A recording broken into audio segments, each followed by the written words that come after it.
Hello everyone and welcome to my Beyond the Gates CBS Update 24 channel. I hope everyone is having a wonderful day. Before we begin, please hit the subscribe button and give this video a thumbs up. Some of the most dramatic moments in Fairmont Crest don't begin with shouting. They begin with someone smiling and saying, "Let's talk." Because in this town, polite conversations are often far more dangerous than open arguments. And this week, that truth is everywhere. Vanessa sitting down with Leslie? Dangerous. Ashley finally calling Derek out? Explosive. Danny getting rejected by Chelsea? Painful in the quietest way.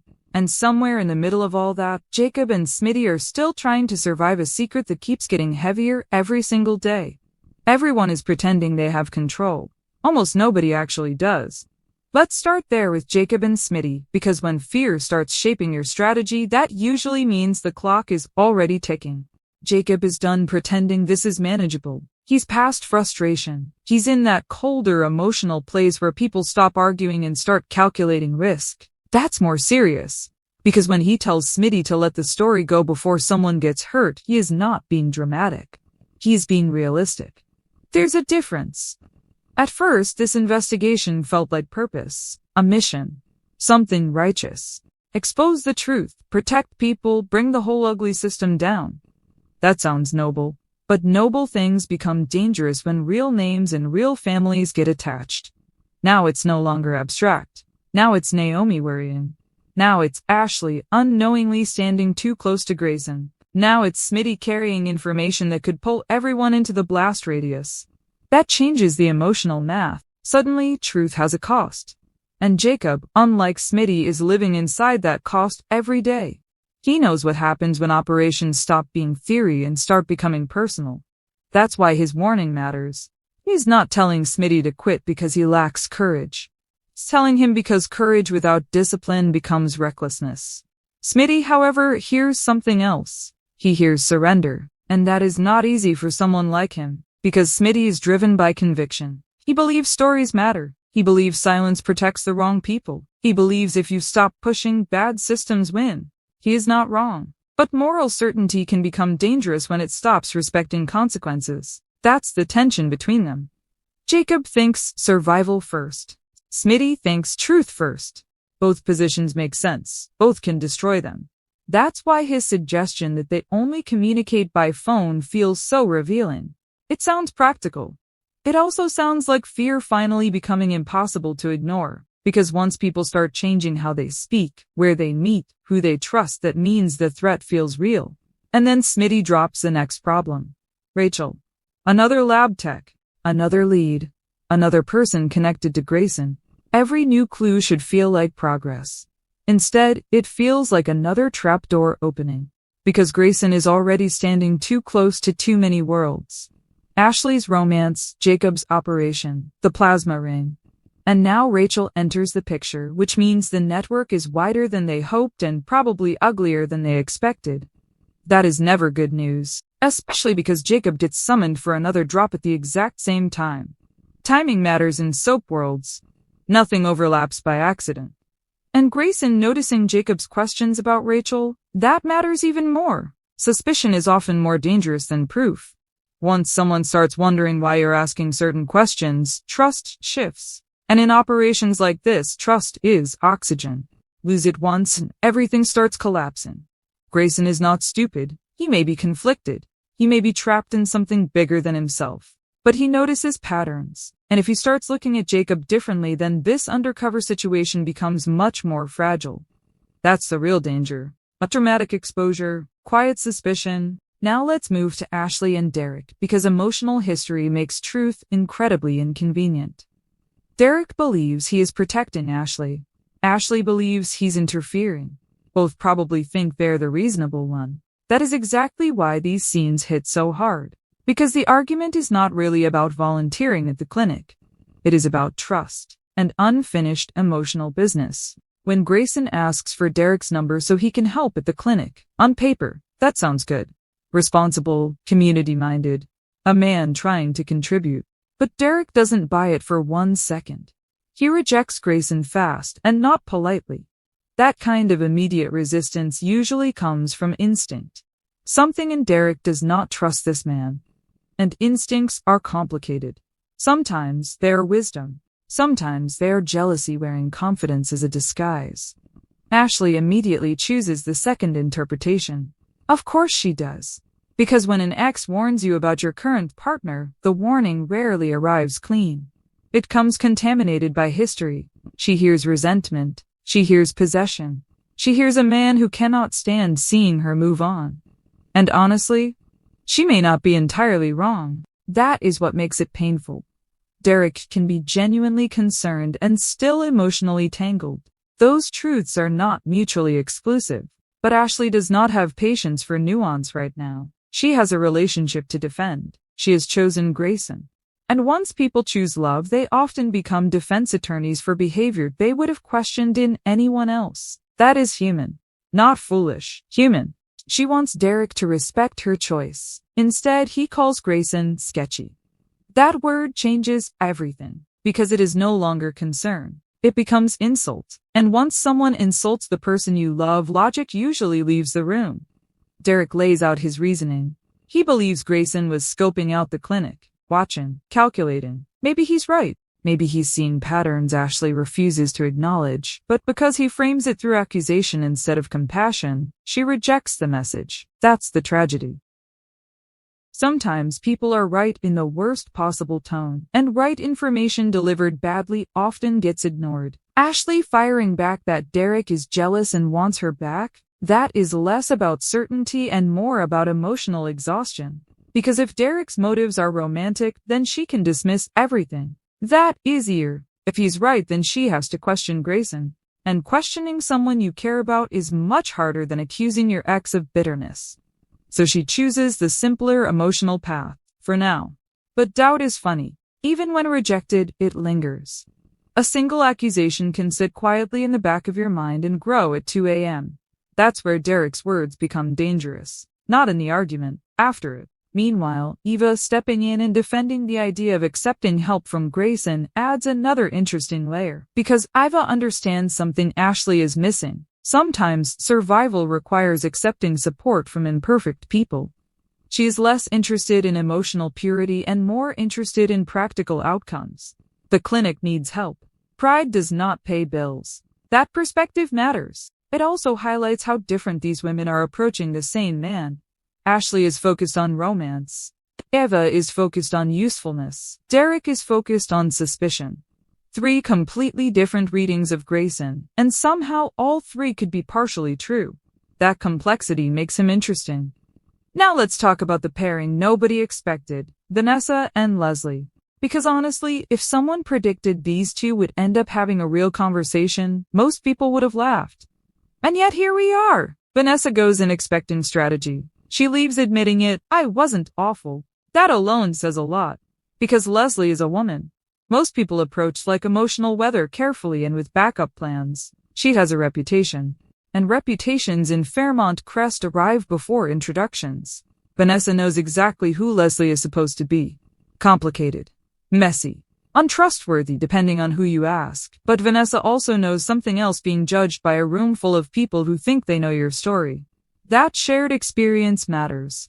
It creates unexpected empathy. She arranges the meeting under the excuse of trying to get Leslie talking about Marcel. On the surface, it's curiosity, maybe even strategy for Joey. But underneath, there's something more human. Recognition. Vanessa sees a woman who is also navigating love under public suspicion. That's familiar territory. Leslie is skeptical, of course. She should be. When legal Barbie suddenly wants to be friendly, suspicion is healthy. But once the conversation starts, something shifts.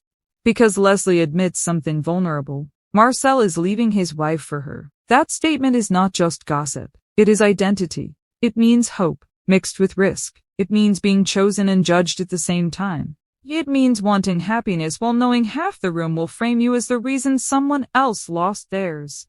Vanessa understands that. Maybe not identically.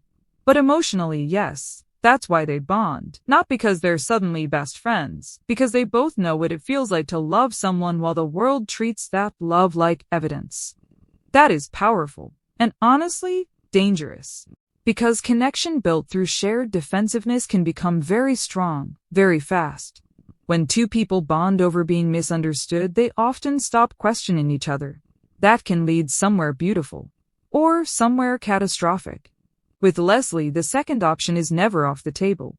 Still, I think what makes this scene compelling is that it refuses easy villain framing. Leslie is not just manipulating. Vanessa is not just naive.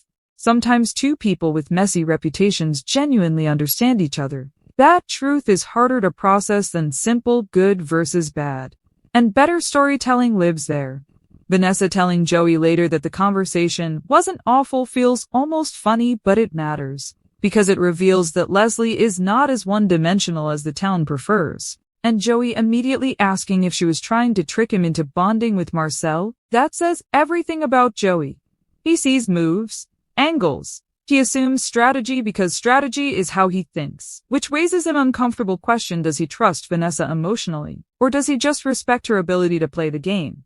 That difference matters a lot, because love built on admiration without softness becomes exhausting. Vanessa may not realize it yet, but being constantly seen as clever instead of vulnerable can feel lonely.